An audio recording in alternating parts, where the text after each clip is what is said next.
el día de hoy yo quisiera saludar al doctor Daniel Cabrera, que es director de defensa del Colegio de Abogados, al doctor Pablo Díaz Vizcoya, que es nuestro expositor el día de hoy, a todos los colegas presentes, alumnos y público presente. Hoy tenemos exposición a cargo del doctor Pablo Díaz Vizcoya. Para mí es motivo de satisfacción. Es un amigo mío, es docente y es magistrado. Y también quería aprovechar para pedirles estamos reiterando que hagan sus ponencias para el Congreso del mes de septiembre. Asimismo, que se puede inscribir ya en 2 semanas sale la propaganda sobre diplomado en administración pública, que se va a tratar la administración pública, su estructura, se va a tratar los regímenes laborales como el 276, 728, el CAS, Servil, también todo lo que es la jurisprudencia del Tribunal de Servicio Civil, y por otro lado también se va a tratar el procedimiento administrativo general desde el inicio del procedimiento, ordenación del procedimiento, terminación del procedimiento, obviamente los recursos administrativos también, y se va a tratar el tema del proceso contencioso administrativo desde las pretensiones, las actuaciones impugnables, el procedimiento especial, el urgente, y se termina el diplomado con los delitos de la administración pública. Entonces, este diplomado va a empezar el 22 de marzo. El Consejo Directivo, en cumplimiento de su plan de trabajo, hará la capacitación de todos los bienes jurídicos todo el año, con excepción cuando hay otros eventos, y también los diplomados y la capacitación también que va a darse en el Congreso de la segunda semana del mes de septiembre, en la cual vamos a traer las más grandes luminarias del derecho civil, penal, laboral, constitucional. Por ejemplo, ya nos ha confirmado el doctor Banossi, que es constitucionalista, y otros más que vendrán en el mes de septiembre. Queríamos en ese sentido pues invitarlos a que ustedes participen en este diplomado del 22 de marzo.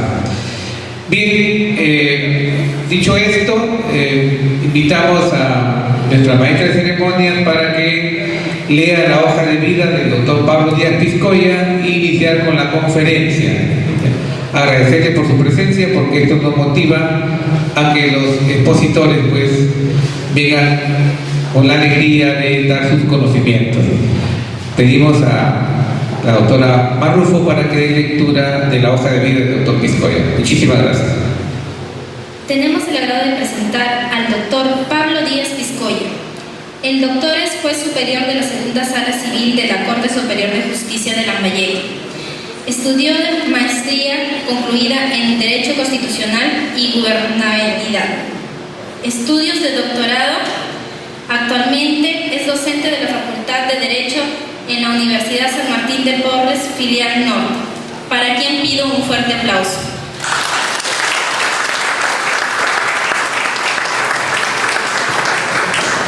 Se invita al doctor Pablo Díaz Vizcoya para que diserte sobre el tema supuestos de ocupación precaria según el Pleno Casatorio.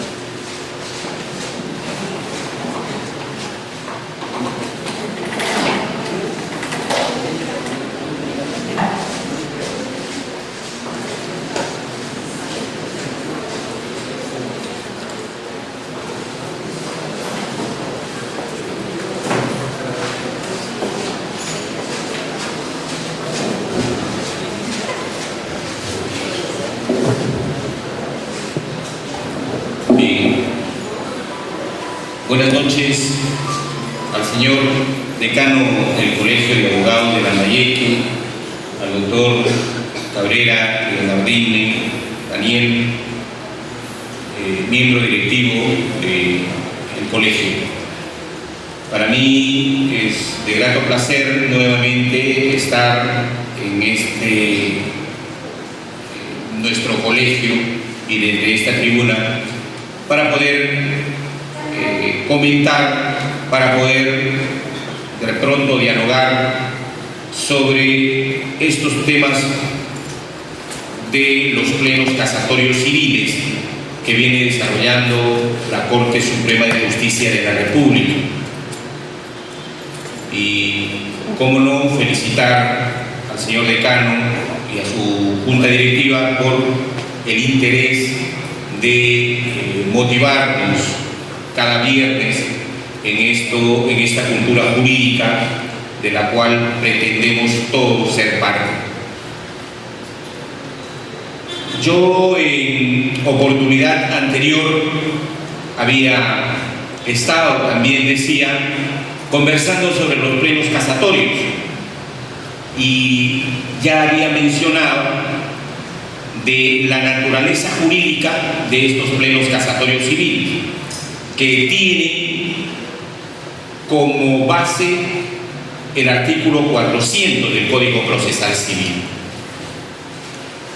La norma adjetiva señalada nos precisa que cuando la Corte Suprema de Justicia advierta criterios dispares sobre un tema determinado en materia civil, se pueden reunir los miembros integrantes de las salas de la materia, las salas civiles en este caso, y debatir y concordar para unificar un criterio que tenga la calidad de vinculante. De tal modo que lo que vamos a exponer tiene criterio, tiene categoría vinculante jurídicamente. Es decir, nos guste o no nos guste, tenemos que aceptar que eso es así. Es el cuarto pleno casatorio civil.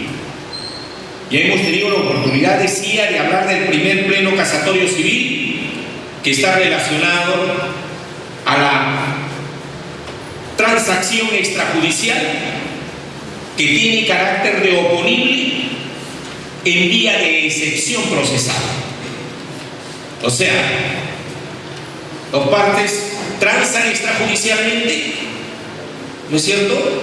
Y si me demandan, opongo excepción de transacción por cuanto ya la controversia la hemos resuelto vía transacción. Eso contiene el primer pleno casatorio civil en un caso de la minera Yanacocha, ¿no? El segundo pleno casatorio civil estuvo dado por un caso de acá de Lambayeque, donde se determina y se habla de la homogeneidad de la posesión. Es decir, se determinó que dos o más personas que posean en común y homogéneamente un bien pueden pedir la usucapio o pueden pedir la prescripción adquisitiva de dominio, ¿no? Porque el tema estaba, bueno, si tú posees y yo poseo, ¿quién puede pedir la prescripción? Este pleno casatorio, vinculante también, segundo, dice, si la posesión es homogénea, quiere decir que están en el mismo nivel, en el mismo grado jurídico, los dos pueden pedir tranquilamente la usucapio. El tercer pleno casatorio civil está referido al tema de la indemnización en el caso del divorcio por la causal de separación de hecho, donde se han determinado unos aspectos muy trascendentes, referido, por ejemplo, a la flexibilidad del proceso de familia. No hay imperatividad rigurosa en cuanto a los principios que rigen al proceso en general, sino que lo hace a este proceso de familia un tanto flexible, donde, por ejemplo, la pretensión se puede postular incluso en el curso del proceso, fundamentalmente el tema de la pretensión indemnizatoria. Es decir, si la demandante o el demandante no postularon la pretensión indemnizatoria en su petitorio, basta que en el curso del proceso alegue ser cónyuge perjudicado por la separación y en consecuencia eso obliga al juez a emitir un pronunciamiento sobre el tema indemnizatorio.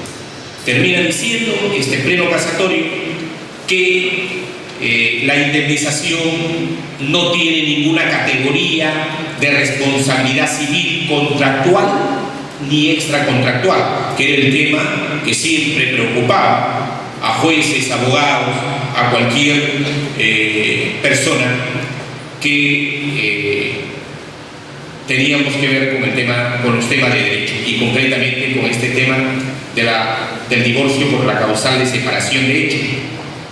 Se llega a determinar, como les digo, finalmente, que la indemnización prevista en el artículo 345A es un tema de una solidaridad familiar, de tal modo que no nos vamos a los elementos de la responsabilidad civil contractual y extracontractual, ¿no?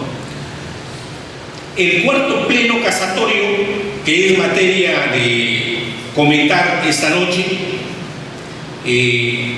tiene lugar o se da a conocer el 16 de octubre del año pasado, el año 2013, el 14 de agosto del 2013, se da a conocer por fin este pleno casatorio que ya había tenido, se había llevado a cabo la audiencia hacía más de un año. Y bueno, será lo que comentemos, sin perjuicio de decirles que está pendiente todavía la sentencia del quinto pleno casatorio civil, que ya se ha llevado a cabo desde el año 2012. Esperamos que la sentencia, que tendrá también el carácter de vinculante, salga este año, ¿no? Y entonces la comentaremos también. Y este último pleno casatorio, que todavía no sale en la sentencia, está referido a la impugnación de un acuerdo, de una sociedad. Es decir, en una asociación civil, no societaria por si acaso, asociación civil, se toma un acuerdo y ¿cuál es la pretensión para nulificar ese acuerdo? ¿Podemos demandar nulidad de acto jurídico o no? Entonces, por ahí está el tema controvertido de que acá no estamos frente a un acto jurídico en sí. Y en todo caso será tema de este pleno, de esta sentencia casatoria vinculante, determinar o hacer el deslinde de cuándo estamos ante un acto jurídico, cuándo estaremos ante un acto administrativo y cuándo estaremos ante un acto de una asociación civil. Pero decía yo que el tema a comentar es este cuarto pleno casatorio civil, que está contenido en la casación número 2195 del año 2011, procedente de la Corte Superior de Justicia de Ucayali. Tiene como demandantes a los Jorge Enrique Correa Panduro, César Arturo Correa Panduro y Luis Miguel Correa Panduro. Los nombres nos sugieren que son hermanos. Y como demandada tenemos a doña Mirna Lisbeth Panduro Abarca, y Euclides Baratú. Adviértase desde ya un apellido común en una de las demandadas, que es el apellido Panduro. Lo que pasa es que esta señora es tía de los demandantes. Pleitos de familia que siempre suelen ocurrir, no es del otro mundo. Y la materia es sobre desalojo por ocupación precaria, cuyo trámite es la vía procedimental prevista para el proceso sumarísimo. Muy bien, vamos a ver algunos hechos relevantes en este proceso. Advertimos entonces que aquí en este caso se pretende la restitución de un inmueble urbano que está ubicado en el Jirón Torapacá, número 663 y 665 de la ciudad de Pucallpa. Los demandantes aseguran ser propietarios del inmueble que antes fue una casa familiar. Decía yo que esto ha sido una casa de familia. Los demandantes adquieren el bien según se deja entrever en la fundamentación de esta sentencia a título de un anticipo de legítima que le da sus padres, ¿no? Y esos padres de estos demandantes resultaban ser hermanos de esta demandada señora Mirna Panduro Abaco, ¿no? Por eso es que la controversia gira entre demandantes sobrinos y demandada tía con su esposo.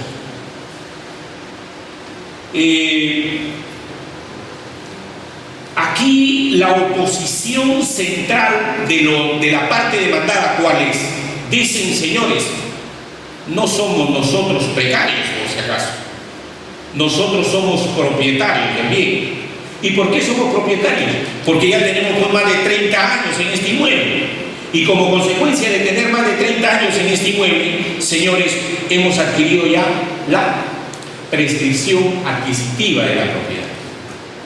Y entonces, el tema, más allá de otras consideraciones que la vamos a ver más adelante, también uno de los aspectos de controversia va a ser, oye, ¿qué pasa si te demando por desalojo por ocupación precaria y tú me dices, señor, ya prescribí, pero no tienes el título? ¿Es cierto? Entonces es infundada, es improcedente mi demanda, porque tú ya has prescrito la propiedad, ya has, como se dice, usucapido la propiedad. Hay la usucapio. Y en consecuencia diría demandante, no, ¿sabes qué? Primero tienes que tener sentencia constitutiva de la propiedad, una declaración judicial contenida en una sentencia firme, para que me puedas oponer tu calidad de usucapiente o propietario por prescripción adquisitiva. Y en todo caso es un tema que desde ya les digo no fue resuelto en su totalidad para saber si la prescripción adquisitiva de propiedad es constitutiva de derecho o es declarativa de derecho. Y es un asunto que tenemos que, como abogados, como estudiantes, como hombres de derecho, tratar de descifrar. ¿Qué cosa es? Cuando yo me voy al Poder Judicial a pedir la prescripción adquisitiva de propiedad, ¿a qué me voy? ¿A que se constituya mi derecho o a que se reconozca el derecho que yo he ganado bajo probar los presupuestos del mismo? ¿Por qué es diferente? Porque si es declarativa de derecho, entonces tiene que haber una declaración judicial para que yo sea propietario. Pero si es constitutiva, tendría que pedir, ¿no?, el título o la sentencia. Pero si es declarativa, oye, el derecho lo he ganado hace tiempo y me voy solamente para instrumentalizar la propiedad, para que el Poder Judicial diga que yo ya fui propietario cuando reuní los requisitos previstos por el Código Civil para la prescripción adquisitiva de propiedad. Muy bien, digo yo que ese tema que hubiese sido bueno abordarlo acá, no lo termina dilucidando conforme fue la expectativa de muchos de nosotros, jueces, abogados, de ver que este tema por fin sea dilucidado. La sentencia de primera instancia declaró fundada la demanda, la sentencia de vista declara fundada la demanda de desalojo por ocupación precaria, y sobre esa sentencia se interpone el recurso de casación, que la Corte Suprema lo declara fundado en cuanto se denuncia que el desalojo se ha planteado normas referidas a la conclusión del arrendamiento. Aquí viene otro problema que surge en el proceso. Dice, señor, ¿sabe que el demandante, cuando ha interpuesto su demanda de desalojo por ocupación precaria, ha invocado normas relativas al contrato de arrendamiento? Y entonces, desde la postura de los demandados dicen, ¿qué tiene que ver la norma del arrendamiento con el desalojo por ocupación precaria? No tiene que ver nada, señor. Se ha hecho una invocación distinta a lo que es en realidad un desalojo por ocupación precaria. Sobre este tema sí termina un pronunciamiento la Corte Suprema para decir, oiga, consideren como aspecto vinculante tales y tales supuestos derivados precisamente de un contrato de arrendamiento.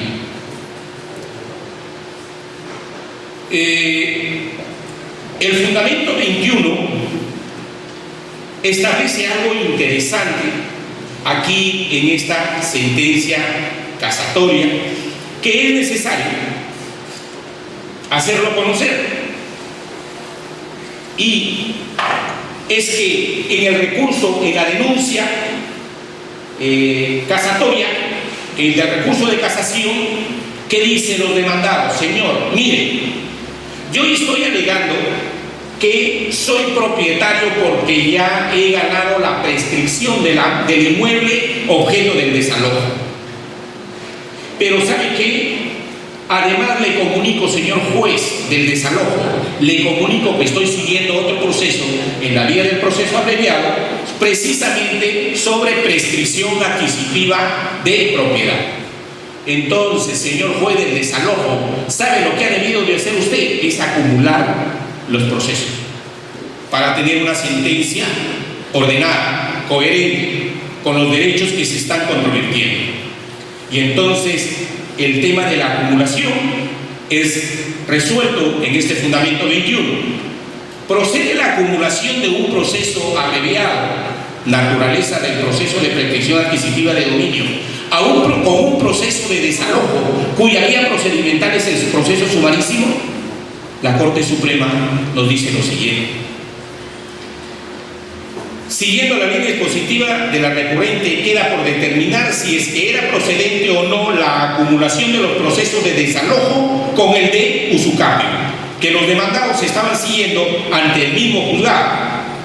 Al respecto, se debe precisar que no resulta viable dicha acumulación, en primer lugar, desde un plano netamente formalista, porque la normativa procesal no admite la posibilidad de acumular pretensiones que se tramitan en distintas vías procedimentales, ello desde el solo aspecto formal.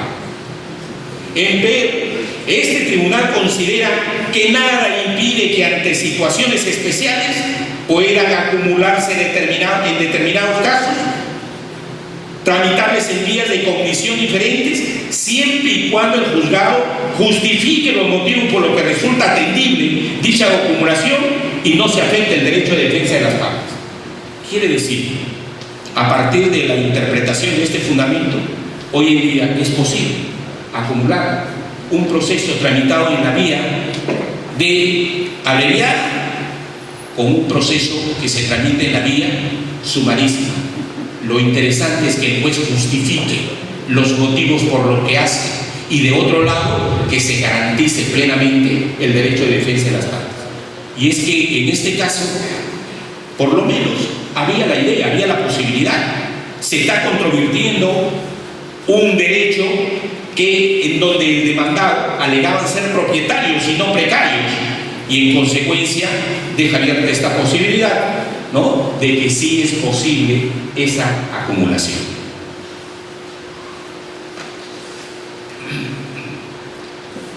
Luego, la sentencia es bastante, contiene también aspectos de doctrina, porque aparte de analizarse el debido proceso, la motivación de las resoluciones judiciales, analiza, como no puede dejar de hacerlo, el tema de la posesión y la clasificación de la posesión. Nosotros queremos saber el tema posesorio, vamos a desarrollar, vamos a encontrar aquí doctrina que nos puede ilustrar el tema del derecho posesorio, nos va a ilustrar sobre la clasificación de la posesión, porque hay, como lo dice la sentencia, la posesión mediata, la inmediata, la legítima, la ilegítima. Dentro de la posesión ilegítima, la de buena fe o la de mala fe, y por supuesto la posesión precaria. que son las formas de posesión que están reguladas en el Código Civil. En los fundamentos 59 y 60 vamos a encontrar que se establecen los criterios de legitimidad para obrar activa y pasiva respectivamente del desalojo por ocupación precaria. Cuando hablamos de la legitimidad activa, ¿quién puede demandar el desalojo por ocupación precaria? Y cuando hablamos de la legitimidad pasiva, ¿a quiénes podemos demandar por desalojo por ocupación precaria? Es de suyo interesante ese aspecto, por cuanto, sí, pues, a través de una serie de procesos judiciales, y seguramente mea culpa, por ahí en mi calidad de juez habré suscrito alguna resolución, alguna sentencia, donde entendíamos, porque eso era un criterio, era una orientación que se venía haciendo en la judicatura, que solamente puede demandar el desalojo por ocupación precaria el propietario del cielo. Y si tú acreditas que eres propietario, es más, le decíamos, ¿no? Oye, acredítame, además de ser propietario del terreno, acredítame también ser propietario de la construcción o de la edificación. ¿No es cierto? Sí, debemos reconocer.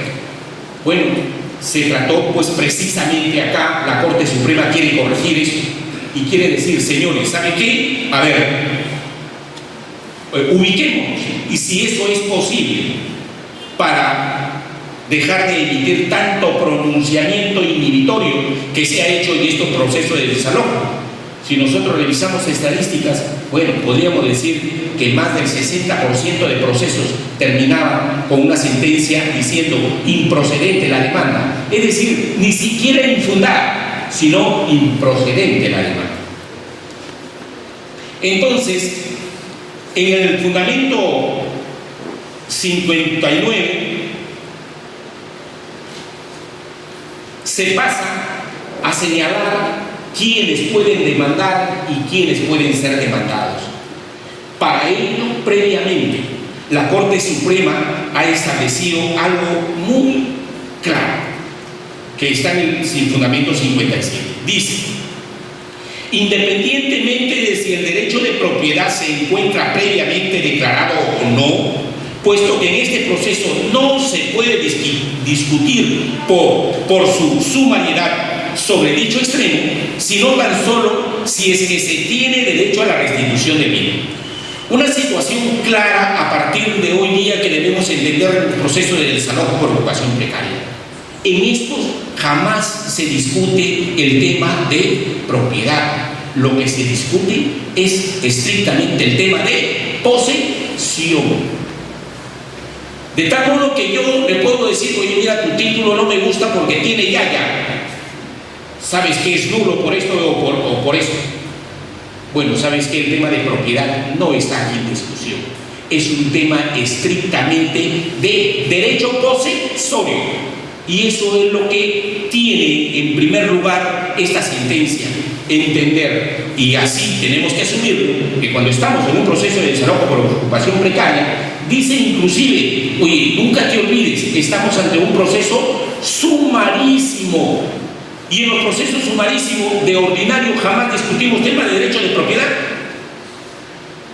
Y en los procesos sumarísimos sí discutimos temas de derecho procesorio. Y ahí están los interdictos. ¿No es cierto? Todas las cuestiones interdictales, ¿en qué vía la discutimos? La vía posesoria. Excepcionalmente una vía de conocimiento, cuando pasa el año. Pero si no, es sumarísimo. Entonces hay razón para justificadamente decir, acá no discutimos derecho de propiedad. Aquí, en este proceso de desalojo por ocupación precaria, vamos a discutir derecho de posesión.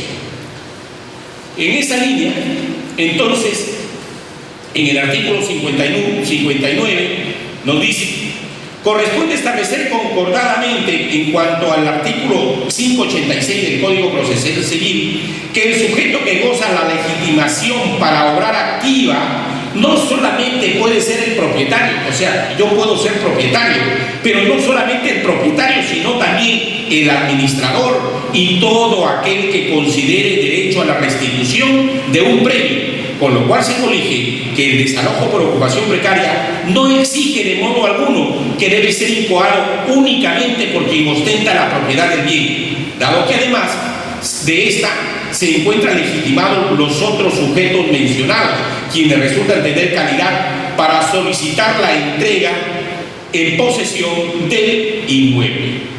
El término restitución se debe entender un sentido amplio y no restringido. Fíjense, o sea, nos vamos a quitar ya la idea de que el desalojo por ocupación precaria es exclusivo del propietario. No, también la puede solicitar el administrador, también lo puede solicitar cualquiera que se reclame legitimado para poseer, para ostentar un mejor derecho de posesión sobre el bien del cual se pretende controvertir. De otro lado, en lo que atañe a la legitimación para obrar pasiva, o sea, del lado de los demandados, dice esta norma, se debe comprender dentro de esta situación a todo aquel que ocupa el bien sin acreditar su derecho a permanecer en el disfrute de la posesión inmediata, o que en todo caso, en la realidad se ha producido la desaparición de los actos o hechos jurídicamente regulados y protegidos, generados como efecto la pérdida del derecho a poseer. Es decir, demandar todo aquel que posee sin tener un título justificatorio de la posesión. Comprende, hay que entender que en esto están varios supuestos. Está el tenedor de la posesión. Es cierto, y seguramente más de uno estará pensando que se nos ha complicado la vida con esta situación, con este precedente vinculante. ¿Por qué? Porque si atendemos los criterios de la posesión, si atendemos la clasificación de la posesión, si atendemos un concepto comparado de la posesión precaria o del precario a nivel de doctrina comparada, decía, vamos a encontrar que vamos a llegar a resultados distintos, porque hay otros criterios que al precario no lo consideran posesionario. Y ojo, yo puse el título ahí y ustedes también dijeron título del tema, supuesto del ocupante precario. ¿Saben qué es lo que dice la sentencia? Ocupantes de la posesión precaria. Es decir, para esta sentencia el precario es un posesionario. ¿Por qué? Así lo tiene reconocido nuestro Código Civil. La doctrina comparada no asume que el precario sea un posesionario. Le quita la calidad de posesionario al precario y dice que es simplemente un tenedor de la posesión o un poseedor inmediato. El poseedor inmediato significa que no posee para él, que está poseyendo para otro. Si a mí me encarga cuidar un terreno, yo soy un poseedor inmediato, pero digo, ¿estoy poseyendo para mí? No, estoy poseyendo para quien me encargó vigilar ese terreno. Entonces, fíjense, la situación a nivel de doctrina debemos reconocer que es harta complicada, pero nos queda claro también que para nosotros, para el criterio vinculante que hoy expongo, para la Corte Suprema, lo que es el precario es un posesionario. Lo que pasa, algunos doctrinarios dicen, oiga, mucho cuidado por otorgarle calidad de posesionario al precario. Porque un precario, si le otorgan las calidades de posesionario, puede traer como consecuencia que pueden prescribir la propiedad. Y en otros criterios, aquellos que le niegan la calidad de posesionario al precario nunca podrán prescribir la propiedad. Entonces el tema es de grueso calibre, hay que distinguir. Pero acá ya asumimos, es un posesionario que puede prescribir, indudablemente, si le estamos otorgando la calidad de posesionario, puede prescribir este precario. Muy bien. El fundamento 61 tiene justificación mencionarlo porque nos da un panorama, un concepto de lo que corresponde, lo que debe ser a partir de esta ejecutoria el concepto de precario. Dice, esta Corte Suprema acoge un concepto amplio del precario, no limitándose únicamente al caso que el propietario cede la posesión de un inmueble para que otro lo use y se la devuelva cuando lo reclama, sino también que existe una situación de tolerancia de la posesión de hechos sin título que lo ampare, o cuando sobreviene un cambio de la causa por cesar la vigencia de un acto jurídico o variar los efectos de los actos o hechos antes y existentes, situación que justificaban al demandado al ejercicio del disfrute del derecho a poseer. En consecuencia, se presentará esta figura en cualquier situación en la que falte un título o este haya fenecido. Fíjense, lo que pasa es que antes y la jurisprudencia venía orientada. ¿Quién es precario? Precario es aquel que tú le entregas la posesión y él se queda ahí en el inmueble. Y después, ¿cómo sacarlo? Demanda de desalojo por ocupación precaria, que no paga renta, pero tenía como antecedente que le entregaba la posesión. Hoy en día no, el criterio es amplio, de tal modo que aún dice, cuando el propietario tolere la posesión, o sea, si alguien se ha metido a tu terreno y esa situación de hecho es tolerada por el propietario, mira que no le entregaste tu propietario no le entregaste el bien, sino que él se metió el bien, pero tú le has tolerado esa posesión. Ese también es un precario para esta doctrina, para nuestro caso, es un precario. Además es precario ya si es que tiene un título que justificaba la posesión. Mil formas de justificar la posesión a través de un arrendamiento, ¿es cierto? Pero si ese título ha fenecido, entonces lo vuelve precario.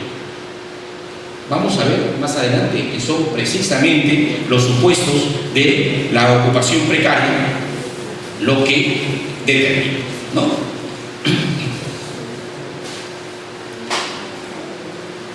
Muy bien.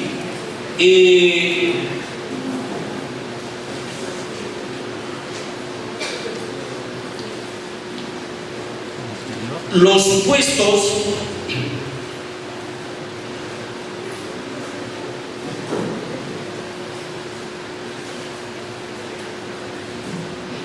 supuestos que señala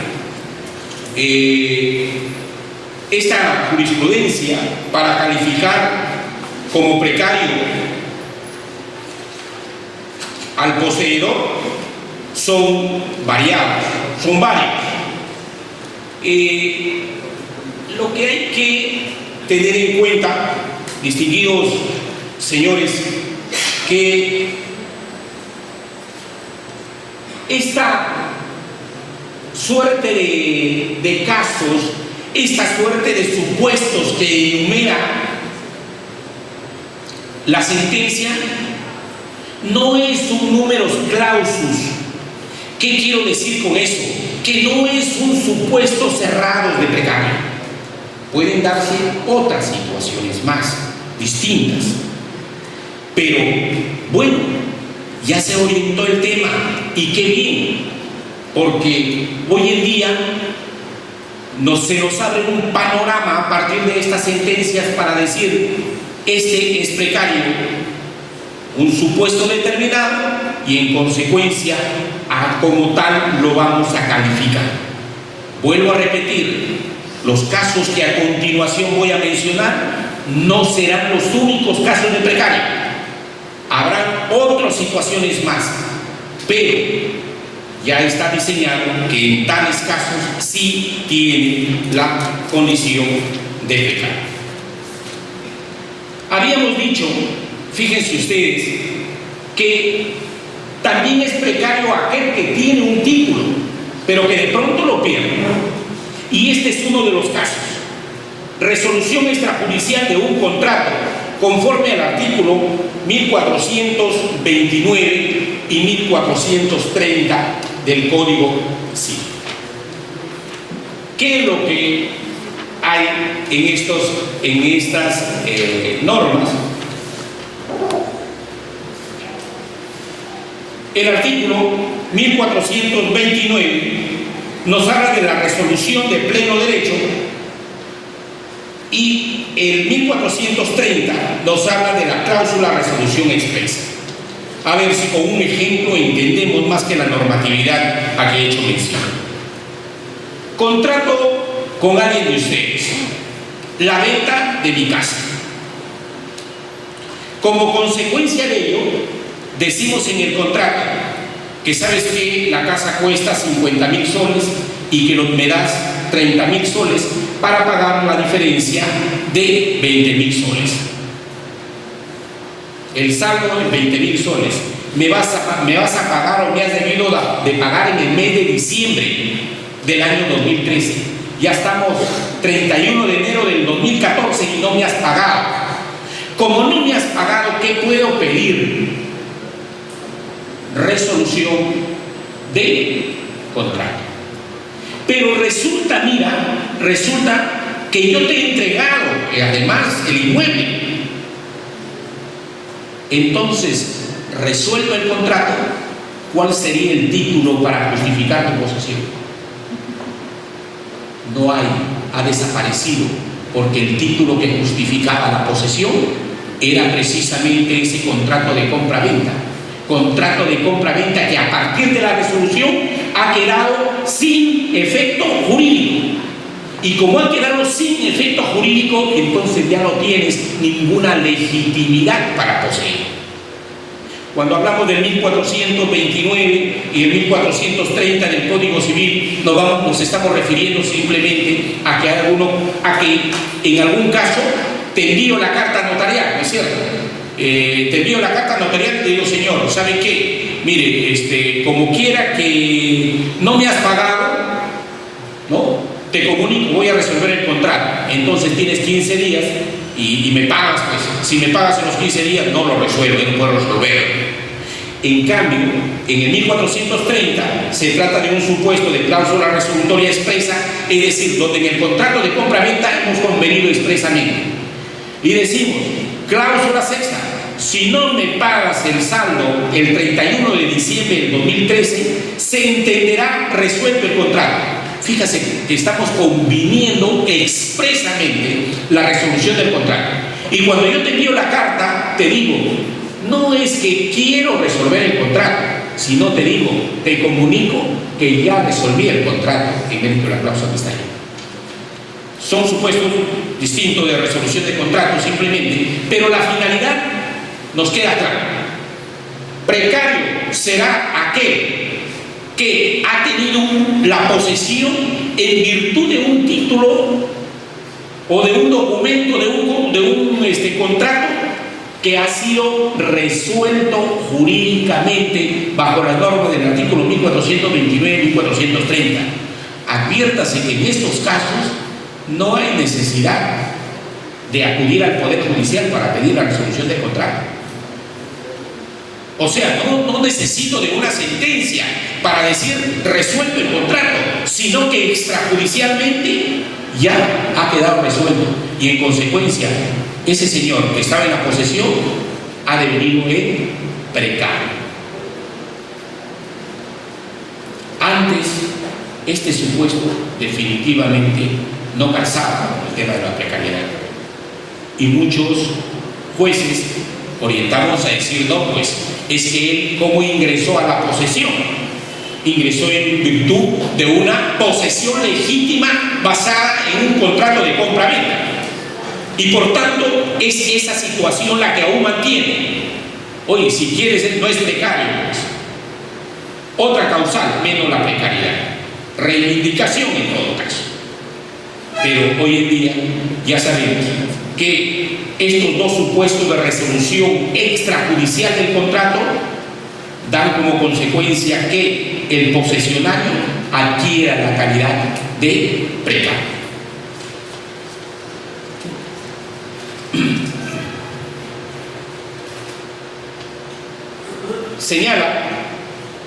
Señala esta norma o este primer supuesto en los casos de resolución extrajudicial del contrato. Dice: no es necesario exigir la previa resolución judicial del contrato, puesto que la terminación del mismo se acordó en los términos contractuales suscritos por las partes o se revisó bajo las reglas del artículo 1429 ya citado. Si el juez advierte que los hechos revisten mayor complejidad y que no resultan convincentes los fundamentos fácticos y las pruebas del demandante o del demandado, deberá dictar sentencia declarando la fundabilidad o infundabilidad de la pretensión. La declaración de improcedencia de la demanda la efectuará excepcionalmente y sustentándola únicamente en la falta o deficiencia de un presupuesto para la validez de la relación procesal, mas no por cuestión de fondo. Fíjense acá. Claro, ¿y qué pasa si el juez advierte: oye, pero acá no había una resolución del contrato? Porque, ¿sabes qué? Mira, finalmente esto se pagó. Si bien es cierto, no se ha hecho efectivo el pago en dinero en efectivo, oiga, se pagó en virtud de una compensación, por ejemplo. Entonces, caramba, aquí no me queda claro. Porque olvídense que ubiquémonos que estamos ante una resolución extrajudicial. No es tanto que si fuera judicial ya no hubiera problema. Pues. Oye, ya te resolvieron el contrato judicialmente y eres precario. ¿No? Pero estamos ante una resolución de contrato extrajudicial. Y el juez le dice: señor, es que no se ha resuelto el contrato. Dice el demandado, y por tanto yo no soy precario. Y el juez advierte alguna complejidad, dice, aconseja esta ejecutoria: oiga juez, simplemente ¿sabe qué? A ver, evalúa bien la prueba. ¿Te convence o no te convence? Si te convence, fundada; si no te convence, infundada. Pero no me declares improcedente la demanda. No me declares improcedente la demanda. Eso se acabó.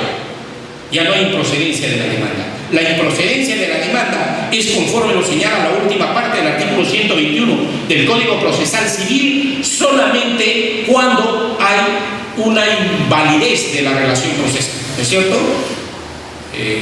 Presupuestos procesales y condiciones de la acción, juez incompetente, por ejemplo, claro, ahí se puede invalidez de la relación procesal, o no están todos los demandados, no están todos los demandantes, qué sé yo.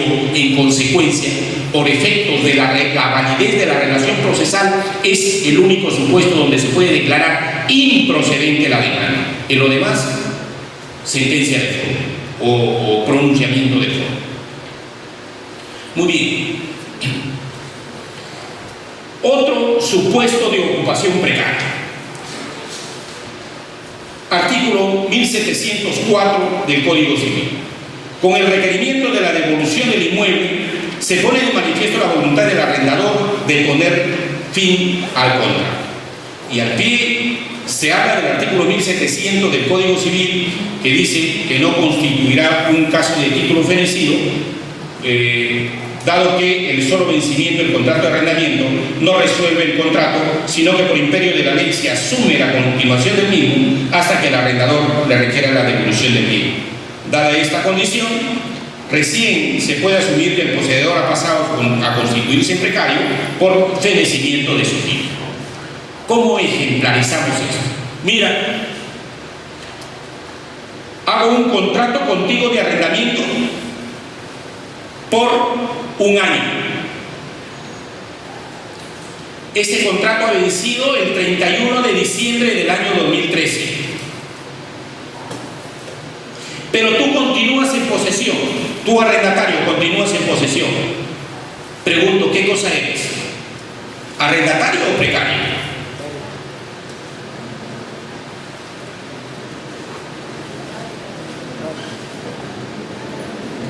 ¿Qué nos dice el artículo 1700 del Código Civil? Dice: vencido el plazo del contrato, hablamos del arrendamiento, si el arrendatario permanece en el uso del bien arrendado, no se entiende que hay renovación tácita, sino la continuación del arrendamiento bajo sus mismas estipulaciones hasta que el arrendador solicite su devolución, la cual puede pedir en cualquier momento. Quiere decir, ahorita en enero tú eres arrendatario, no eres precario, tú eres arrendatario. ¿Por qué? Porque continúa el contrato de arrendamiento y cuando dice bajo las mismas estipulaciones, dice merced conductiva, qué es lo que tienes que pagar, condiciones del contrato, no del plazo. No es que se ha renovado por un año más el plazo, no, sino que siguen las mismas condiciones del arrendamiento respecto, como digo, a la renta mensual, anual, quincenal, conforme se haya pactado, pero de ninguna manera el plazo se ha prorrogado por un año más. Entonces sigue siendo arrendatario. Oiga, ¿y qué hago? Envíale una carta notarial, pide la devolución del bien. Señor, le comunico, mire, el 31 de diciembre del 2013 ya venció el contrato. Por tanto, como ya venció el contrato, y es cierto, me ha pagado el mes de enero, pero ¿sabe qué? Desocúpenme el bien, porque ya no quiero continuar el arrendamiento. El propietario le dice eso al arrendador. Desde ese momento, al día siguiente de recibida la carta, ese arrendador queda convertido en un precario. Quedó convertido en precario. ¿Por qué? Porque la interpretación exacta de 1700 no es, vuelvo a repetir, que otra vez se ha renovado el plazo inicial del arrendamiento. No, el plazo nunca se renueva. Lo que se renueva son las condiciones, las otras condiciones en que se ha celebrado el contrato de arrendamiento, es decir, el pago de la merced conductiva, lo decía yo, y otras condiciones que se hayan pactado, pero nunca el plazo. De tal modo que yo, con la simple carta notarial, devuélveme el inmueble, no me devuelves al día siguiente, te demando por precario. Y en 1704 nos dice, vencido el plazo del contrato o cursado el aviso de conclusión del arrendamiento, si el arrendatario no restituye el bien, el arrendador tiene derecho a exigir su devolución y a cobrar la penalidad convenida o en su defecto una prestación igual a la renta del periodo precedente hasta su devolución efectiva. El cobro de cualquiera de ellas no importa la continuación del arrendamiento. Ojo con esto, ¿no es cierto? Porque yo puedo decir, oye, yo soy arrendatario, ¿por qué? Propietario, tú me has recibido la renta mensual, pues. Y entonces, ¿cómo vas a decir que soy precario?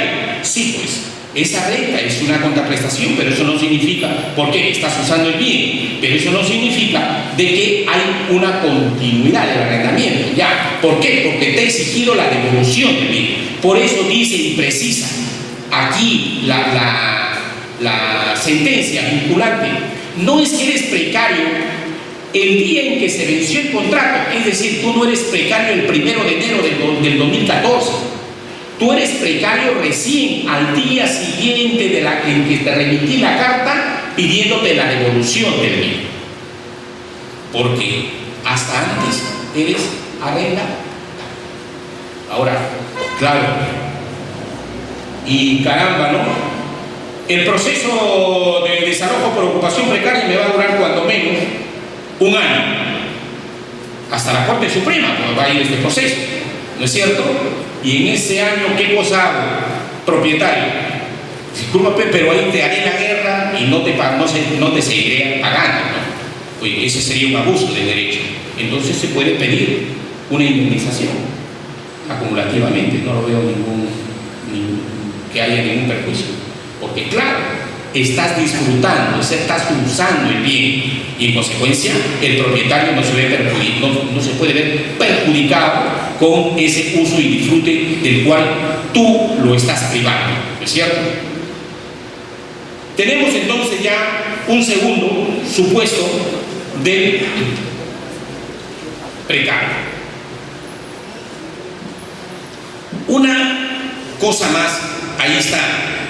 En el trámite de un proceso de desalojo, el juez advierte la invalidez absoluta y evidente del título posesorio.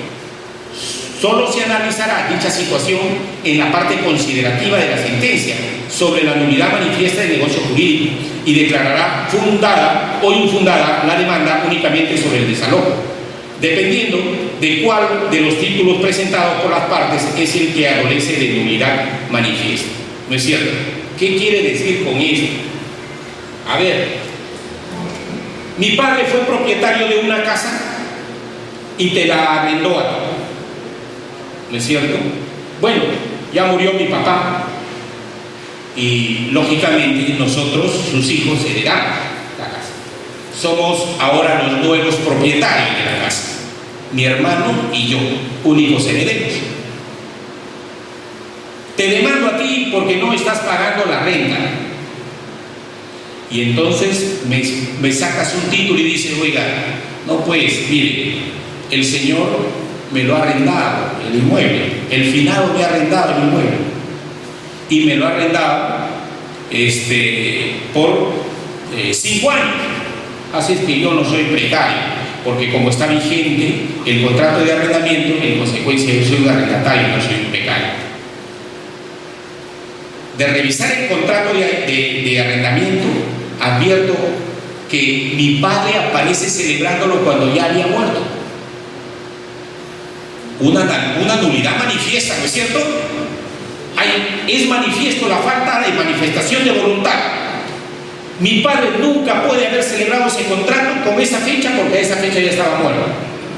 Y eso aparece en el proceso. ¿Qué debe ser el juez?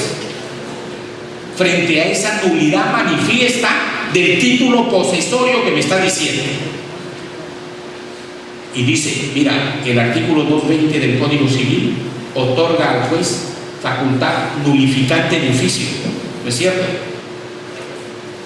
En consecuencia, si el juez tiene esa potestad nulificante de oficio, lo puede hacer perfectamente, puede declarar perfectamente nulo ese contrato cuya nulidad es manifiesta.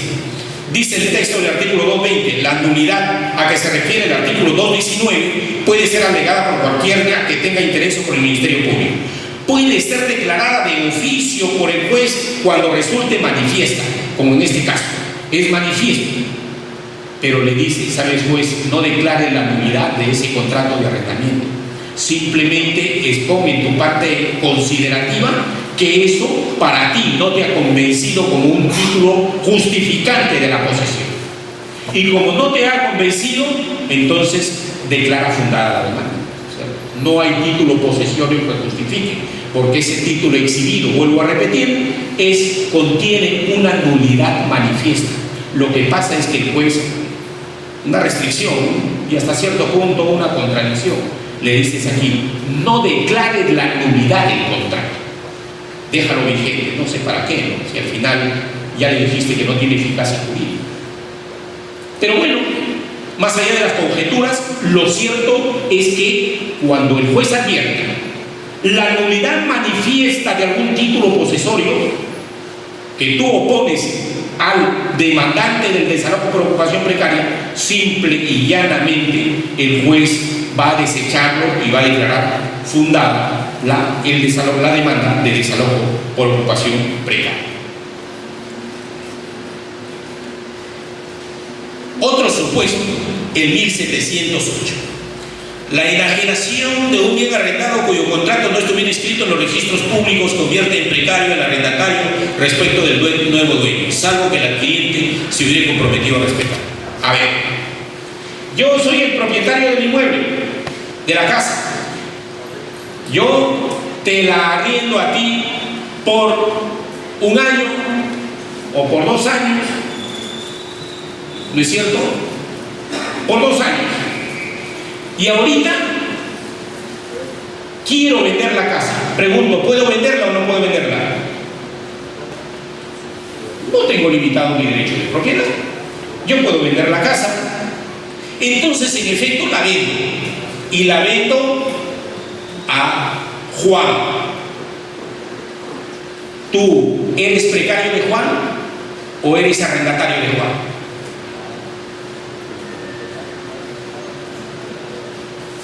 ¿El arrendamiento subsiste para el nuevo propietario? ¿Es oponible al nuevo propietario? La respuesta es que si ese contrato de arrendamiento está inscrito, sí le es oponible por el principio de publicidad registral. Pero si no está inscrito, mala suerte. Ese nuevo dueño te va a demandar por desalojo por ocupación precaria. Tú le vas a enseñar tu contratito, ¿no es cierto? Pero con el anterior dueño se le ve este contrato y está vigente por 2 años. Mala suerte, porque ya hay un nuevo propietario. ¿Y qué has debido hacer? Has debido inscribirlo. Y si no está inscrito, no le es oponible al tercero, porque el tercero está comprando de buena fe, bajo fe pública registral. Ha ido a registro, no está limpio y en consecuencia no hay contrato de arrendamiento, por eso lo compro. Pasas a ser un precario del nuevo propietario. ¿No es cierto?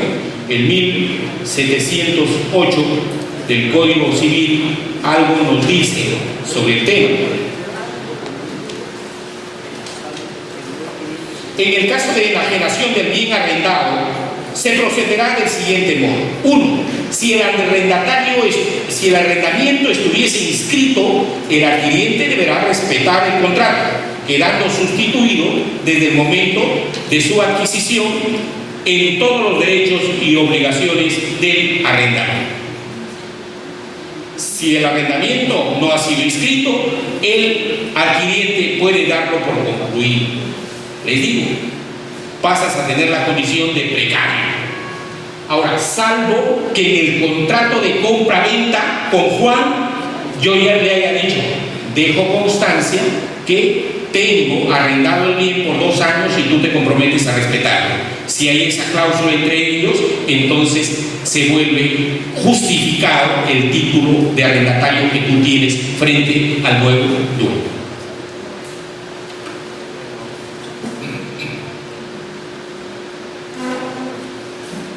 Dice, cuando el demandante afirma haber realizado edificaciones o modificaciones sobre el predio en materia de desalojo de buena o de mala fe, no justifique que se declare la improcedencia de la demanda, bajo el sustento de que previamente deben ser discutidos dichos derechos en otro proceso. Lo único que debe verificarse es si el demandante tiene derecho o no a discutir la posesión que invoca, dejándose salvo el derecho del demandado a reclamar en otro proceso lo que considere pertinente. ¿Cierto? Y hemos dicho, yo decía al inicio, lo que pasa es que en muchas demandas yo he suscrito como tal, diciéndole, me has probado que eres propietario del suelo, pero no me has probado que eres propietario de la edificación. Y como quiere que haya una casa y tú nomás me exiges un título donde estás comprando un terreno, improcedente tu demanda. Eso ya no es posible. Si tú demandado, fíjate, ¿no? Y el razonamiento va un poco más allá. Si tú demandado dices que efectivamente tú no eres dueño del terreno, pero que con tu esfuerzo has construido toda la casa, en consecuencia, ¿sabes qué? Tú no eres precario, ¿ves? La norma dice, oye, el juez, no consideres eso, ¿eh? Porque al fin y al cabo, ¿sabes qué? No es que se te esté desconociendo el derecho, por si acaso, porque tú puedes pedir también en otro proceso el pago de mejoras. Y en todo caso, la idea es básicamente que en este proceso se discuta quién tiene el mejor derecho de la posesión, si hay legitimidad para poseer o no, porque si demuestras que tienes legitimidad para poseer, no eres precario. Pero si no la demuestras, sigue siendo un precario. De tal modo que la sola invocación, oiga, pero yo he construido, eso definitivamente no es suficiente y el juez te va a declarar fundada la demanda, ¿no? El desalojo por ocupación precaria. Oiga, y se benefició el propietario, sí, ahora reclama, pues pago de mejoras, todo lo que tú quieras, indemnización, lo que quieras, demándalo. Pero el tema del desalojo es distinto. Se está controvertiendo acá temas de posesión.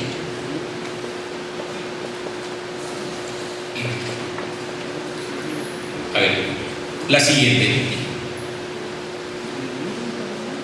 Y aquí estaba lo que ya mencionaba, un tema que no me parece se quedó un poco ahí, que ha debido de en todo caso decidirse naturaleza constitutiva o naturaleza declarativa de la usucapión. Pero bueno,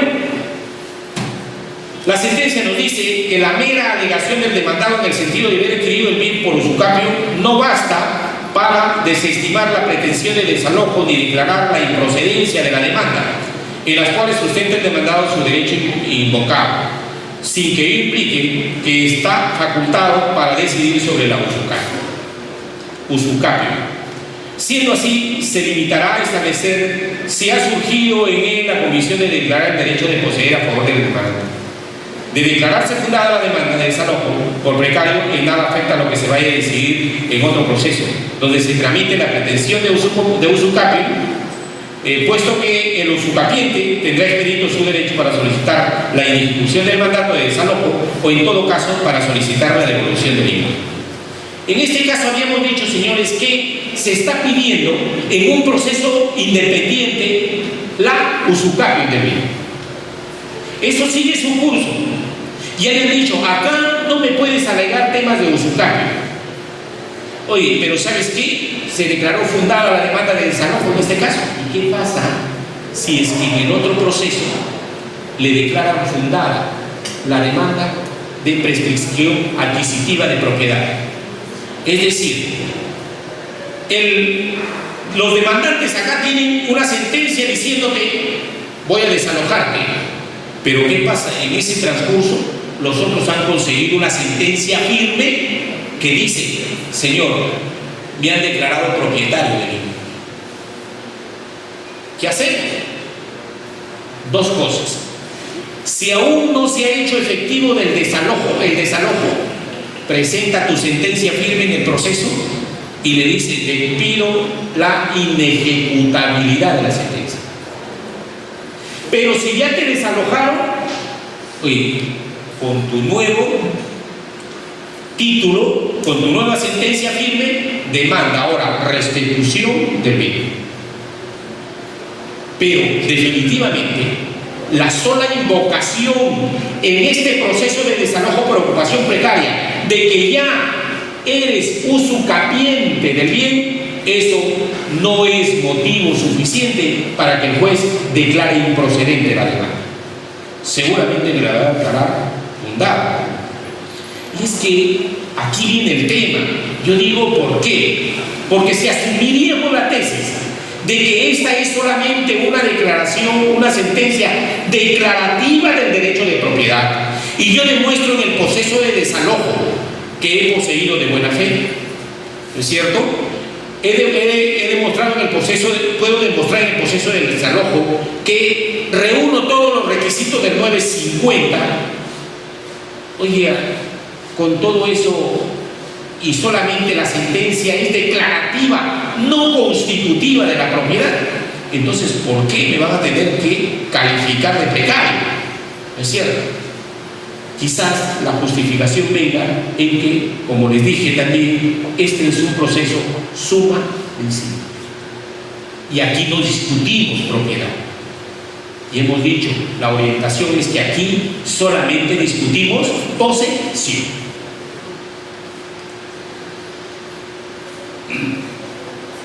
Luego,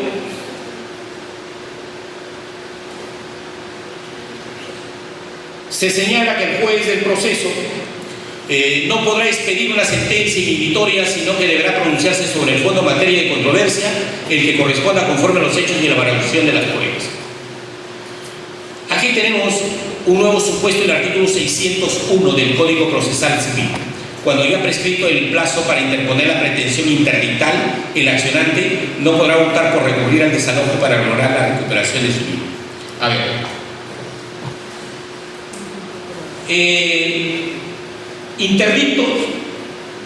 Los interdictos es la pretensión idónea para controvertir temas posesorios. Si yo he sido desposeído de un bien, no soy propietario, pero solamente tengo título posesorio, ¿a qué puedo recurrir para proteger mi derecho de posesión? A un interdicto de recobrar. Pero el 601 me dice, oiga, para interponer el interdicto de recobrar tienes 1 año. Como ya se me venció el año, entonces me voy pues al desalojo por ocupación precaria. ¿Podría ser eso? No.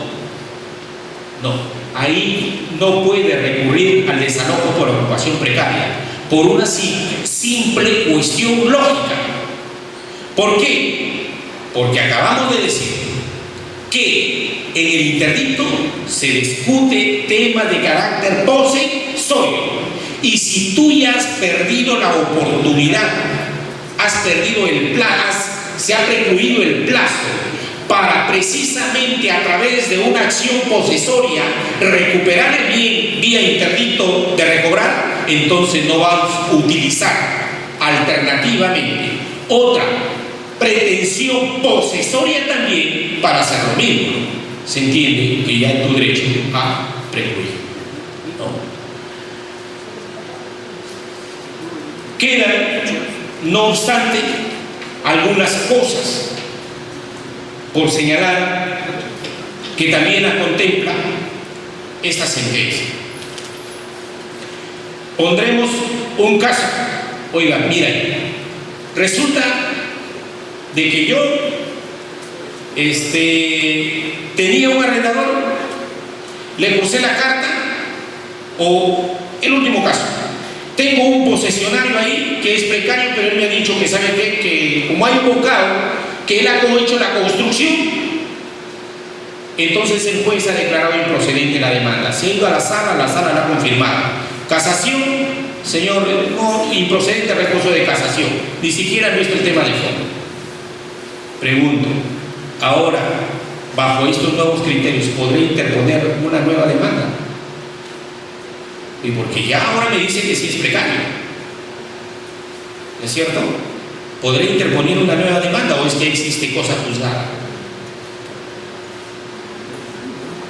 La respuesta es que hay que ver simplemente el aspecto de la cosa juzgada.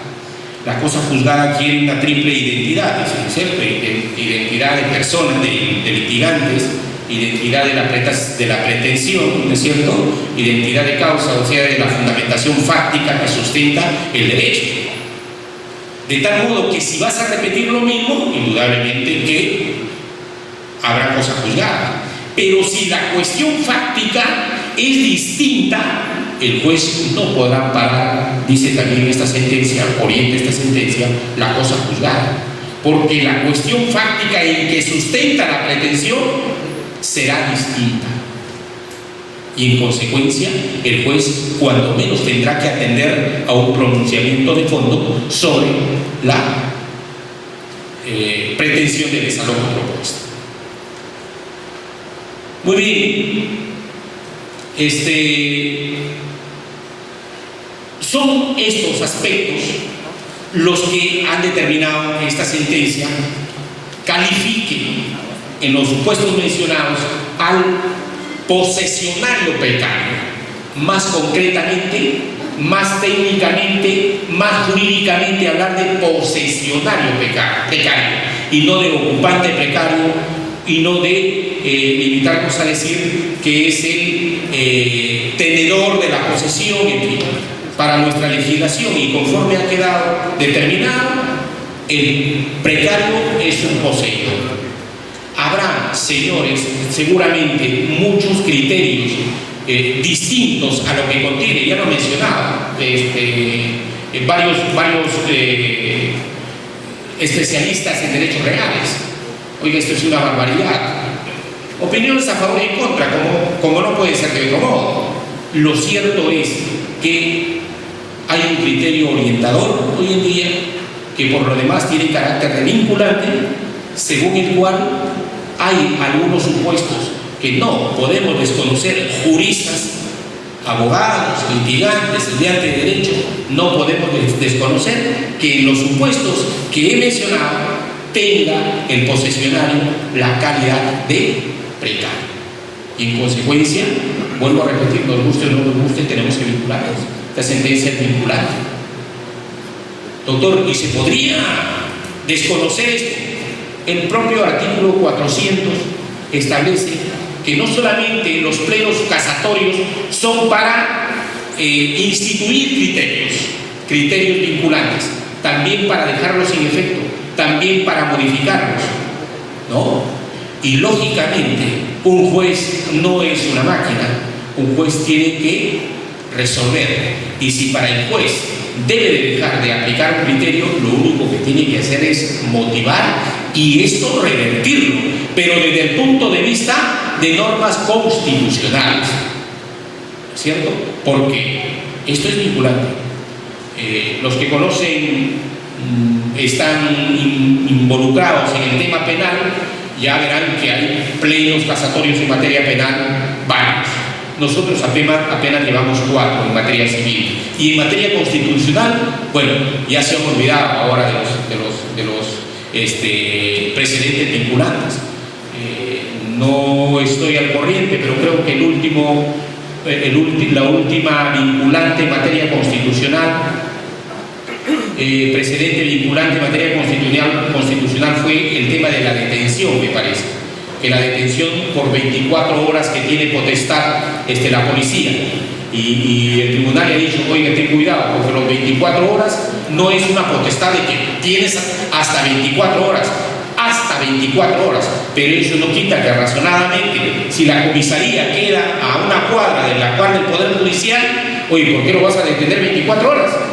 Ponlo a disposición en el término de la instancia. No te va a llevar ni 5 ni 10 minutos. El término de 24 horas, decía, es un plazo final. Creo que ese yo encontré como el último precedente vinculante en materia constitucional. No sé si habrán más, pero lo que sí, reitero, estaremos esperando el último pleno casatorio, que esperamos que sea en este año, y bueno, ojalá haya la oportunidad de comentarlo. Lean estos plenos casatorios, aquellos que tenemos una orientación en el derecho civil, son didácticos, y nos queda por lo demás que son vinculantes y como abogados tenemos que saber de ellos. Mientras tanto, yo les agradezco y cualquier pregunta, cualquier conversación, cualquier diálogo que podamos entablar, quedo a disposición de ustedes. Gracias.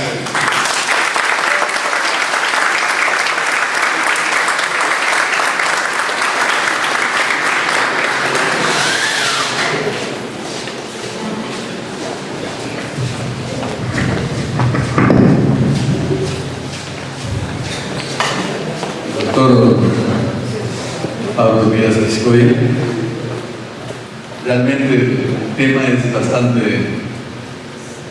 bastante actualidad, y quiero aprovechar para preguntar a usted en un aspecto tan muy sencillo, el de alimentos. Algunos jueces entienden al artículo, creo 2001, no me equivoco, que los alimentos prescriben. Es decir, cuando, por ejemplo, la demandante quiere hacer valer un derecho sobre liquidación de alimentos denegados, el otro alega prescripción, y algunos jueces dicen fundada la prescripción y otros infundada la prescripción. Entonces no hay unidad de criterio sobre esto. Hay una resolución suprema o un pleno casatorio sobre esta materia. Bueno, no, doctor, lo que tenemos que distinguir son algunos acuerdos plenarios que hay, que se reúnen los jueces para poder hacer unificar criterios, digamos, son plenos jurisdiccionales, ¿no?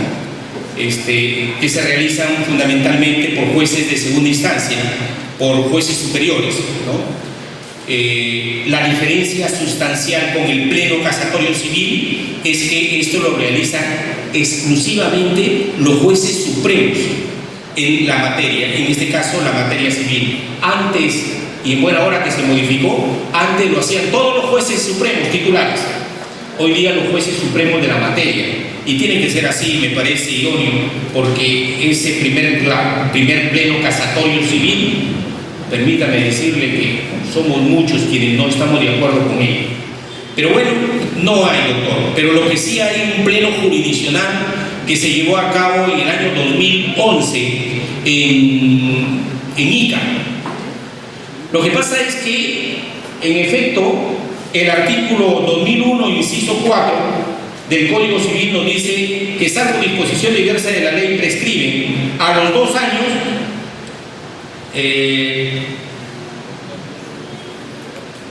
dice a los 2 años la acción de anulabilidad revocatoria, la que proviene de pensión alimenticia, dice. Y en consecuencia, el criterio es que no lo que prescriben no es el derecho alimentario, sino el derecho a las pensiones alimenticias, que es distinto. En consecuencia, 2 años para prescribir. Lo que pasa es que en ese pleno se ha dicho, hay que tener en cuenta un supuesto de interrupción de la prescripción que está regulado por el mismo código, y dice: interrupción de la prescripción, artículo 1997, se interrumpe la prescripción, causales de suspensión de la prescripción, 1994, se suspende la prescripción, inciso 4, entre los menores y sus padres. Entonces, si estamos hablando de un supuesto de la prescripción, de suspensión de la prescripción, claro, no podemos invocarle al papá, discúlpame, ¿sabes qué? A ver, ya pasaron más de 2 años y no me has pedido las pensiones alimenticias, en consecuencia ya prescribieron. No se puede. ¿Por qué? Porque de acuerdo a esta norma ha quedado suspendida la prescripción entre padres e hijos. Entonces es este supuesto el que genéricamente se viene aplicando. Es distinto para el tema de cuando es la pensión para los cónyuges, porque si la esposa pide pensión alimenticia, se fija pensión alimenticia, no la reclama sino después de 8 años, discúlpame, ya prescribieron 6 años de pensiones alimenticias. Ahí sí se aplicaba, porque esta norma habla de la suspensión solamente entre padres e hijos. Mi pregunta justamente era motivado porque un juez ha declarado fundada la prescripción justamente de una liquidación de alimentos de un menor de edad. Eso es una cosa grave, pero lo hizo. Y en segunda instancia, o sea, juzgado de familia, en ese caso, no es el juez superior, porque las demás realmente se hacen en juzgado de paletada. Entonces, el grado superior es el juzgado de familia. Imagínense, el juzgado de paletada le declara infundada la prescripción y el superior lo revoca y dice infundada la prescripción. Sí, lo que pasa, doctor, es que también hay criterios, como digo, en ese pleno jurisdiccional de ICA 2011, ahí vamos a encontrar una situación de varios jueces que no estuvieron de acuerdo con el criterio que he mencionado inicialmente. ¿Por qué? Porque en efecto también hay casos en los cuales una persona es demandada por alimentos en favor de sus hijos, le pone la pensión alimenticia, luego se reconcilia, ¿no es cierto? Está viviendo bien nuevamente por un espacio de 5 o 6 años. Luego, nuevamente el rompimiento de la unidad familiar. El marido sale de la casa, abandona a la mujer, qué sé yo. Entonces, como consecuencia de ello, ¿qué hace la mujer? Te pide una liquidación de todo este tiempo, ¿no es cierto? Entonces, 6 años, 5 años que ha estado viviendo con el marido y se supone que ha estado otorgando la pensión directamente, ¿no es cierto? Entonces, ¿qué pasa? Constituye también un abuso de derecho, ¿no es cierto? Entonces, hay algunos que desde esta perspectiva han opinado, oigan, que también prescriben. ¿Y ¿Y por qué la madre no ha reclamado la pensión? ¿Cuál es el fundamento para pedir una pensión alimenticia y para exigirla? Estado de necesidad. ¿Y por qué no la reclama? Porque no se encuentra en estado de necesidad. Entonces también hay argumentos de la otra parte, ¿no? También hay argumentos, pero le digo, en ese pleno mayoritariamente ha votado por el primero mencionado. Gracias, doctor.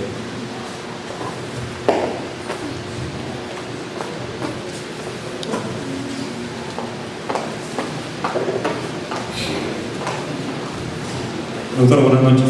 Recogiendo lo que inquietud de colega, tengo conocimiento que en el año 2008 el Tribunal Constitucional emitió una sentencia de amparo, no recuerdo el número exactamente, pero el año 2008, donde decía que las pensiones alimenticias se prescribían, y justamente lo hacía a través de 10 años. Y también en esa sentencia del Tribunal Constitucional también podemos encontrar lo que es muy importante esa sentencia porque también podemos encontrar excepciones al control difuso. Eso con relación a lo que dijo el colega anterior y con relación a lo que se estaba comentando básicamente, como usted lo dijo, lo adelantó, que este es un pleno casatorio donde se abordan muchos temas y hay temas que son polémicos, ¿no?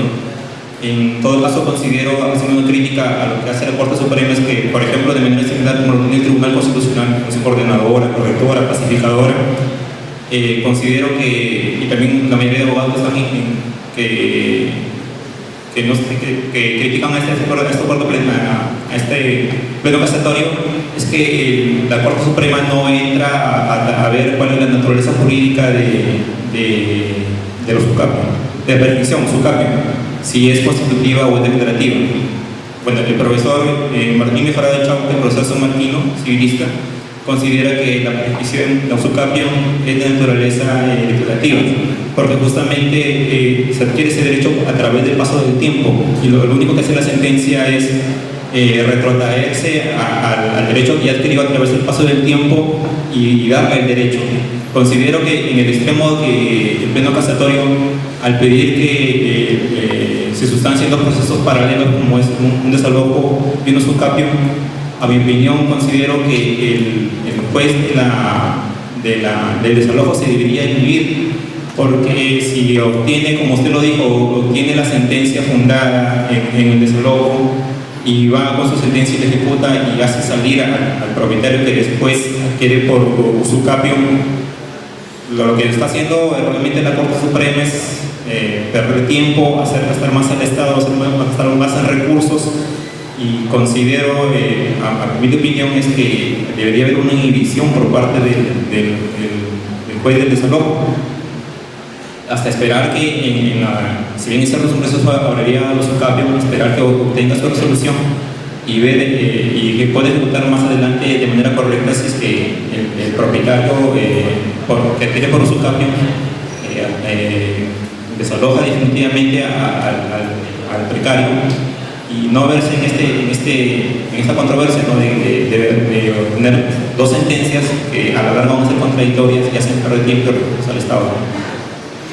Sí, doctor, le agradezco, es una opinión valiosa, y ya les decía yo que este pleno casatorio ha sido objeto de comentario por varios juristas, ¿no? No obstante, aquí olvidé de mencionarles algo muy especial en estos plenos casatorios que viene ocurriendo, y no obstante que no está regulado en el Código Procesal Civil, ha sido una figura incorporada por ahí por la Corte Suprema y nadie nos hemos dado cuenta de ello. A veces es tan necesario esto de los famosos los amicus curiae, ¿no? Los amicus curiae se refiere a los amigos del tribunal, y para resolver este caso han tenido que pedir la participación de diversos juristas, entendidos profesores, entendidos en el tema de derechos reales, ¿no es cierto? Entonces, es bueno, han opinado, y sobre esa base han tomado decisión, y además, esta es una opinión que incluso no ha sido totalmente aceptada, es decir, no es una opinión unánime lo que sale, porque salen votos minoritarios. ¿Y por qué? Porque otro grupo tiene la idea, tiene la perspectiva de aceptar otra tesis del derecho de posesión. Entonces, en eso estriba. Lo que pasa es que lo vinculante es lo que se ha votado en mayoría, ¿no es cierto? Y claro, definitivamente lo que pasa ya concretamente en lo que usted mencionaba, doctor, sí habrá que tener cuidado siempre en esto, porque, oiga, si a mí me demandan como ocupante precario, yo inmediatamente, a veces hasta por paralizar el proceso, entonces me inicio una usucapi, aunque sea que sé que no voy a triunfar, ¿no es cierto? Entonces, solamente por demorar, mi estrategia de defensa sería: iníciate una usucapi y en consecuencia con eso, a ver el juez, ¿no? Yo digo, juez, tú que conoces el desalojo por ocupación precaria, ¿sabes qué? Como se dice, aguanta tu carro para que el otro camine. Y eso sería lícito tampoco, ¿no es cierto? Entonces, será el juez quien determine en qué casos podría darse la necesidad de esta acumulación. Seguramente, como lo orienta la norma procesal, tendrá que ser en momentos donde se encuentren ambos en etapa para sentenciar, por ejemplo. No olvidemos que en ambos casos la actividad recursiva es hasta la Corte Suprema, ¿no es cierto? Entonces, podría ser eso, ¿no? Pero sí, habría que individualizar casos, ¿no? Y habría que ver casos, ¿no? Porque definitivamente no hay no vaya a ser que si decimos, oye, basta que haya un proceso de desalojo por ocupación precaria para que el juez basta que haya una usucapi para que el juez del desalojo lo paralice. Cuidado que podamos por ahí también estar incurriendo en una arbitrariedad para el demandante, ¿no? Muy bien.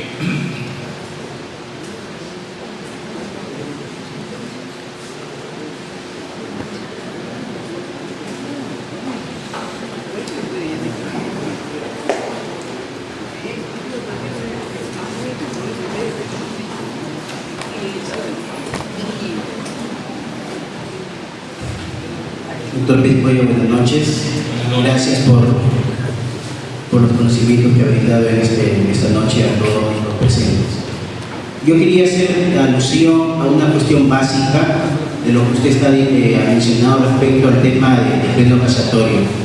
Creo que el error que se ha venido cometiendo durante muchos años respecto a la pretensión de desalojo la hemos inducido los mismos abogados, quizás los jueces, quizás todas las personas involucradas son los operadores del derecho, porque es claramente desde el inicio que el desalojo está tipificado, se podría utilizar esa terminología, no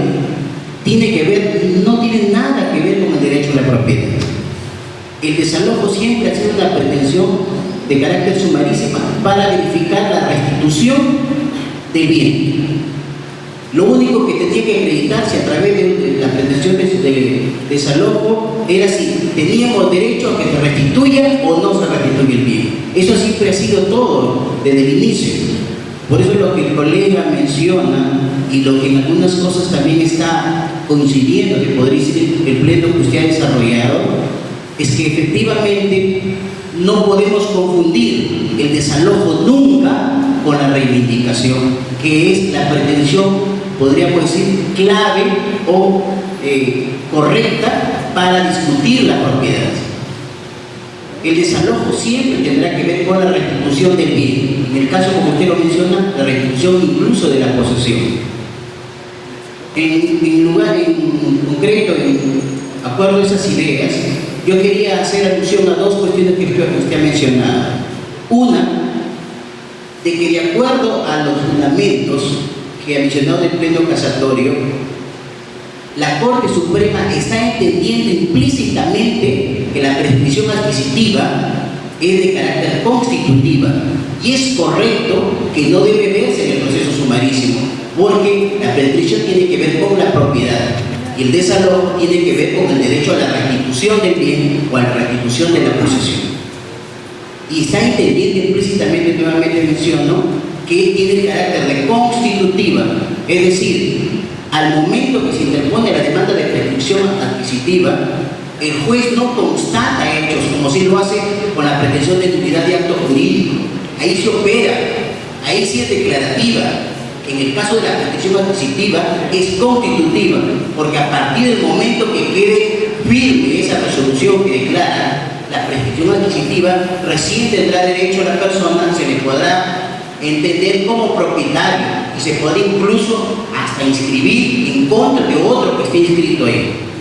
Es una cuestión y usted podrá aclarar al respecto. Y una segunda es que considero que es incorrecto que se entienda acumular en el proceso sumarísimo el desalojo con la prescripción adquisitiva. La ley claramente establece que son inacumulables las vías procedimentales. Son inacumulables. No puede acumularse un proceso sumarísimo con un proceso abreviado. En el proceso abreviado incluso hasta se puede reconvenir un proceso sumarísimo, no existe eso. Eso es lo que quería hacer presente, doctor. Muchas gracias. A ver, lo primero es que sí es verdad que ha habido unos criterios dispares, en la cual todos hemos contribuido a ello, para entender el desalojo de una perspectiva o orientación de acreditarse el derecho de propiedad. Prueba de ello, vamos a encontrar un sinnúmero de sentencias de las salas supremas, de las salas civiles supremas, donde se rechazaba por improcedente, porque, por ejemplo, no se había acreditado el derecho de la propiedad sobre, o sea, se acreditaba solamente la propiedad del terreno y no de la edificación, ¿no? Entonces, varios rechazos de la demanda por improcedentes y son innumerables las ejecutorias al respecto. Ha habido diversidad de criterios y ojalá vayamos orientándolo con un concurso de todos. Lo segundo es que, bueno, en efecto también hay criterios distintos para entender que la usucapión sea constitutiva o sea declarativa. Yo particularmente pensaba de que ese tema que iba a quedar zanjado a partir de esta sentencia. En mi concepto no ha sido así. Usted dice que implícitamente lo estima que es constitutivo. Sin embargo, habría que ver, ¿no? Cuando nos vamos a las normas que regulan el tema, específicamente de la perspectiva normativa, dice es para que se declare el derecho, ¿no?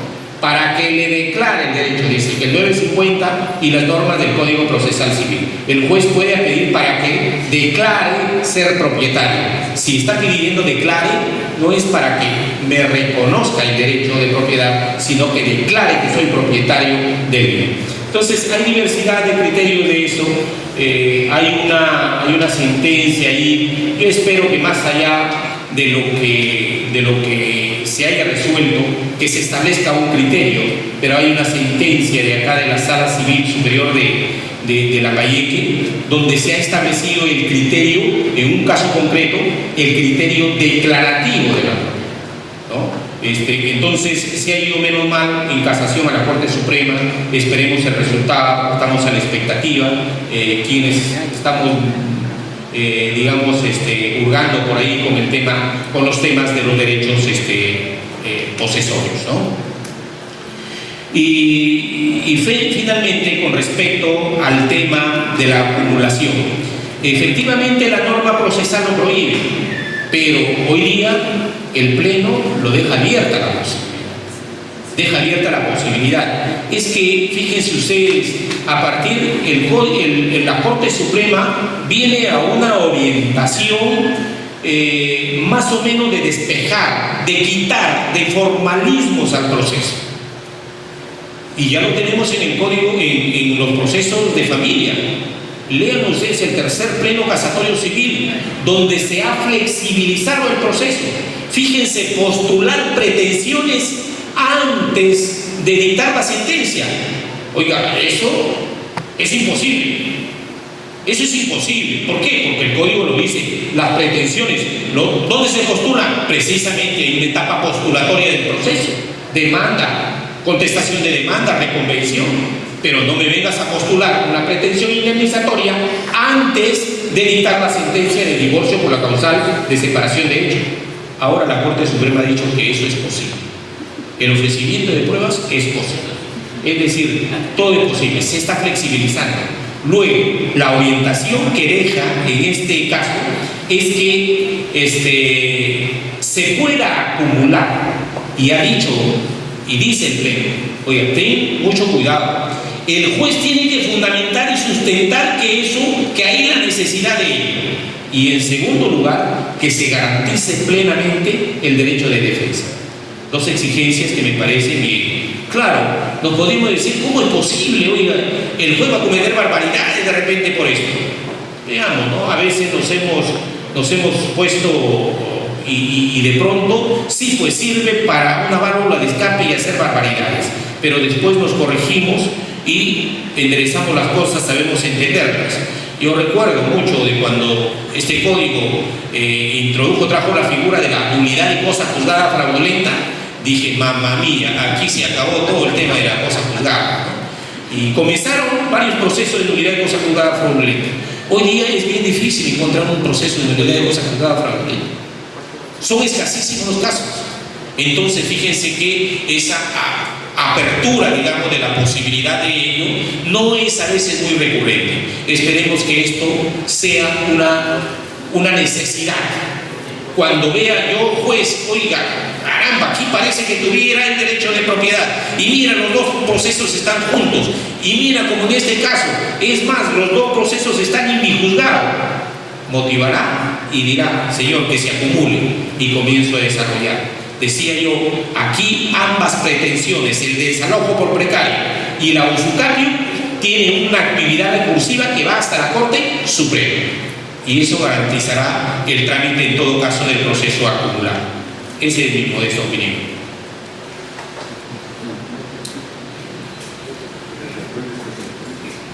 Bien, colegas, ya invitamos al doctor Pablo Díaz para entregar el diploma de reconocimiento.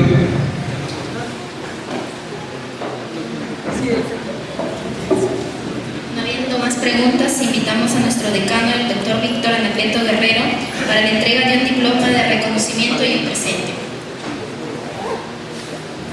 Doctor Pablo Díaz, dignos colegas, alumnos, público presente, siempre es una alegría nosotros estar en lo que es el mundo jurídico, la reflexión de la brillante exposición del doctor Pablo Díaz, las preguntas y la reflexión jurídica es importante para quienes estamos y somos operadores del derecho y para quienes nos dedicamos a la más noble de las profesiones.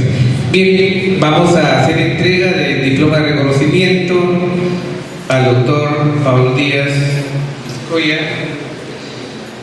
Dice, por su diploma de reconocimiento otorgado al doctor Pablo Díaz Vizcoya por su participación como ponente en el ciclo de conferencias gratuitas con el tema Supuesto de ocupación precaria según el Pleno Casatorio Civil, organizado por nuestro colegio de Lambayeque. Doctor Vizcoya recibe este diploma con mucha alegría. Hacemos entrega.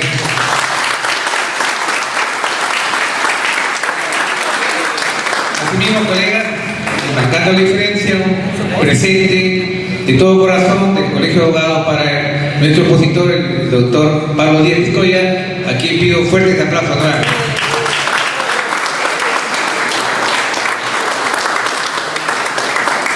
Bien, agradecerle por su presencia y el próximo viernes está acá el doctor Jaime Arranco Campo con un tema del contencioso administrativo. Muchísimas gracias.